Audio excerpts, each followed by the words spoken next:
Bonjour et bienvenue dans le dessous des images. Je vous invite aujourd'hui à découvrir l'histoire d'un cadeau pour le moins surprenant. La femme que vous voyez ici au centre est une mère russe, endeuillée. Son fils est mort au front en Ukraine. Et pour la consoler de son décès, ces deux cadres du parti de Vladimir Poutine viennent lui offrir un hachoir. Un hachoir à viande, un présent pour le moins incongru et une photographie qui raconte la place toute particulière qu'occupent les mères de soldats dans la société russe. Au centre de la photo, une femme tient dans ses mains un imposant bouquet. Il est composé de roses et de chrysanthèmes blancs, des fleurs traditionnellement offertes à l'occasion d'un deuil. Son regard et ses traits sont fermés. Un rictus crispé se dessine sur ses lèvres qui contraste avec les sourires affichés par les deux protagonistes qui l'encadrent. Son nom n'est à aucun moment mentionné. La photo est prise à son domicile. Sur sa droite, on aperçoit une cuisine et un réfrigérateur couvert de magnettes et derrière elle, les éléments d'un modeste salon. Nous sommes à l'extrême nord-ouest de la Russie, dans la région de Mourmansk, plus précisément à Polyarnie Zori, au-delà du cercle polaire. Aux côtés de la mère du soldat défunt, costume cravate et mine réjouie, Maxime Tchengaev, le maire de la ville, et Anna Makounova, secrétaire de la branche locale du parti Russie Unie de Vladimir Poutine. Elle porte un carton qui contient donc un hachoir à viande. Le modèle MG pour Meat Grinder 2000S de la marque DEXP, vendu 3 399 roubles, soit environ 40 €, est fabriqué en Chine. Un sticker est collé sur l'emballage de cet ustensile très prisé en Russie. On peut y lire « Des fleurs pour les mères des héros ». Et juste au-dessus, on retrouve un ours, symbole du parti Russie Unie. Il vient rappeler le soin et l'attention portés à ces mères endeuillées. Nous sommes le 6 mars, soit 2 jours avant la journée internationale des droits des femmes. Une date très importante dans la société russe qui célèbre ce jour-là le rôle des mères de famille et des épouses, auxquelles il est coutume d'offrir des fleurs, mais il est beaucoup moins fréquent d'opter pour un hachoir à viande. L'opération et la photo ont été rendues publiques sur le réseau social VKontakte, l'équivalent de Facebook en Russie, sur la page officielle de la branche locale du parti. La photo, présentée au milieu de 3 autres clichés, n'a recueilli que 19 likes et 6 commentaires. Dans le texte qui y est accolé, le parti remercie ses mères d'avoir élevé de vrais patriotes. Aux autres femmes, il offre des friteuses ou des autocuiseurs. Mais à peine publiée, notre photo est repérée par de nombreux comptes pro-ukrainiens qui décident alors de la partager. Ils se moquent de l'incongruité du cadeau et dénoncent ce qu'ils considèrent comme une faute de goût. Une démarche qui n'a pas surpris Elena Voloshin, grand reporter et spécialiste du monde russe, qui analyse pour nous ce cliché polémique. Tout ce qui est déviant, on va dire, tout ce qui est symptomatique de cette société russe est évidemment repris aussi par les Ukrainiens pour montrer au monde le visage de ce régime. C'est vrai que cette photo, encore une fois, elle est choquante et c'est un symbole.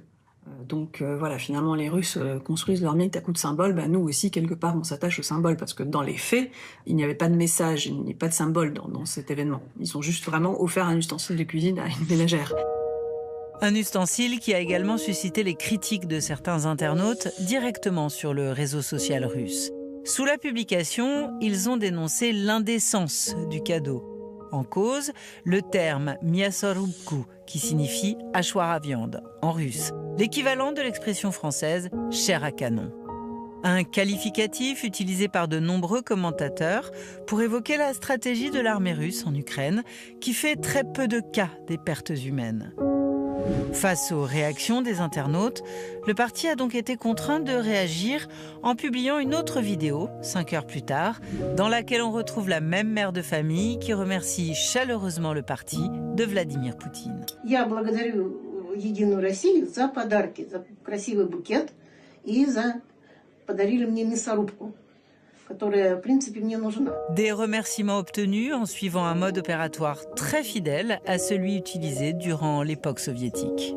Il y a aussi cette notion de l'État qui s'immisce chez la personne, puisqu'ils viennent chez elle, lui remettre ses cadeaux. Donc en fait, c'est presque comme si elle n'avait pas le choix, qu'elle ne pouvait pas s'échapper en fait de cette réalité-là. Et c'est toujours la même image parce que ce sont toujours les mêmes intérieurs aussi. Ce sont toujours les mêmes tapis, les mêmes bibelots.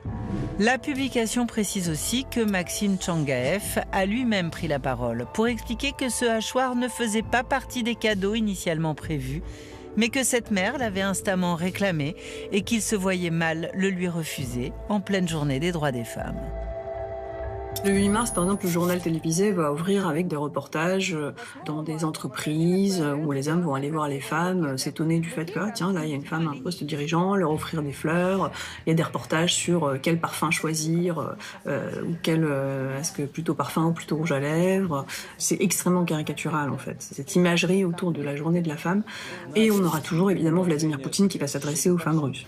Мужчины спешат сказать своим мамам, женам, бабушкам, дочерям, сестрам, подругам, коллегам, как сильно они ими дорожат. Une vision et des cadeaux parfois jugés de très mauvais goût. Toutefois, la mort de leurs enfants confère à ces femmes un statut très particulier, celui de mère de héros. Une position d'autant plus privilégiée que Vladimir Poutine a déclaré que cette année serait celle des héros et des défenseurs de la patrie. 2025 объявлен в России годом защитника Отечества. Un discours très prégnant dans cette Russie éloignée des grandes métropoles où la propagande fonctionne à plein régime. Car ici, les mères et les épouses de soldats servent aussi de vitrine. Le régime souhaite en effet qu'elles encouragent d'autres femmes à faire des enfants afin de maintenir la natalité. Ce sont des affiches dans la rue avec le père, la mère, le bébé, des slogans, à des moments complètement inattendus et inopinés. Il faut y lire vraiment une volonté de démultiplication du peuple russe. Ces femmes sont mises à l'honneur tous les ans sans qu'aucune attention ne leur soit jamais prêtée hors de Russie. Mais cette année, la photo avec le hachoir a été relayée dans les journaux du monde entier. La presse a massivement repris une dépêche AFP et pointé ce gros raté dans la communication du parti de Vladimir Poutine.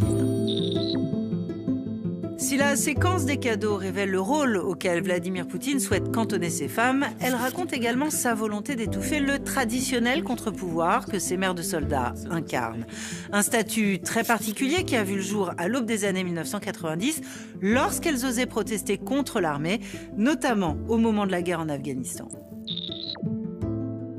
La guerre en Afghanistan a été un moment déclencheur en fait d'une prise de conscience et d'une initiative de la société pour s'opposer aux pertes humaines injustifiées. Il va y avoir une deuxième étape, un deuxième moment où l'action des mères de soldats va être tout particulièrement visible. Ce sont les guerres en Tchétchénie et notamment la première guerre en Tchétchénie. On va voir les mères se déplacer pour aller chercher et récupérer leur fils qui est en train d'y combattre.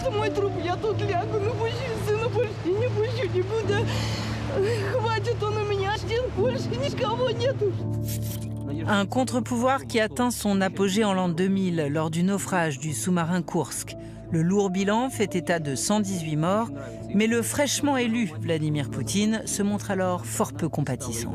What happened with the submarine? Она утонула.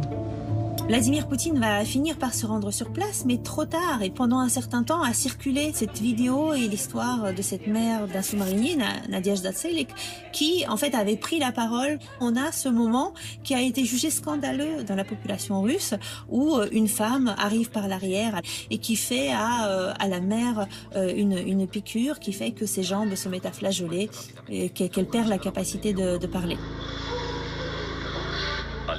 Un cri de colère muselé à coups de seringue. Aujourd'hui, la loi a remplacé la chimie et depuis 2022, toute critique émise contre l'armée est passible d'une peine d'emprisonnement.